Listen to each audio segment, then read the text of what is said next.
John Deere 1010 project. I'm going to go through an overview of this tractor and my plans for it. So this is I think early 60s John Deere model 1010. It is gasoline. It's rear-wheel drive, and it's a manual. There's no hydrostatic drive.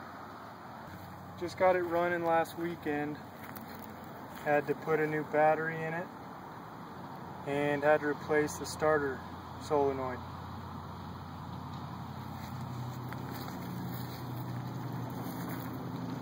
Put a cheap Harbor Freight charger. I found these work decent some of the time. And my plans for this is to mount a backhoe attachment to this.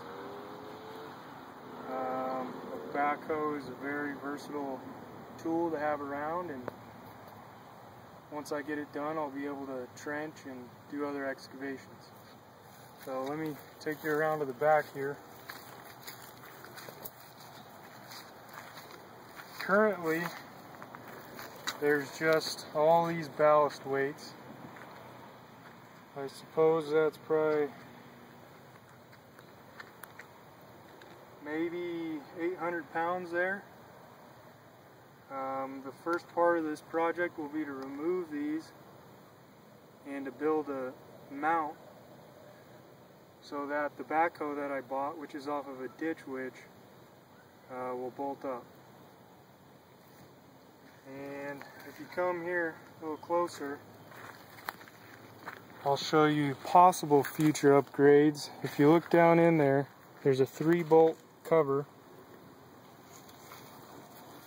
right here, and I'm hoping that there's a PTO shaft on the back of that so I can hook up a hydraulic pump. So this is the backhoe I'll be putting on that John Deere. Drove about 80 miles to go get this. It was on Craigslist, and it's a lot bigger than I originally anticipated.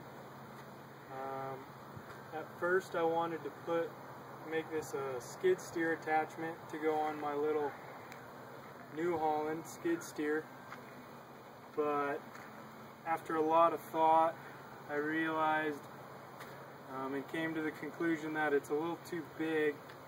I didn't want to torque the front boom or bucket cylinders that I just put on. So that's why I'm putting it on the John Deere. So as you can see, these 4 steel bungs is how it was mounted to the Ditch Witch backhoe. It's from a 1025 SK Ditch Witch, which was built in the 80s. It's a mid-sized Ditch Witch backhoe loader. They may have come with trenchers as well.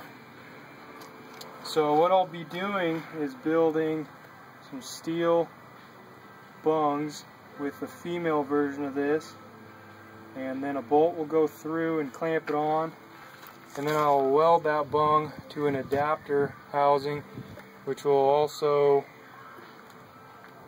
bolt onto the back of the John Deere.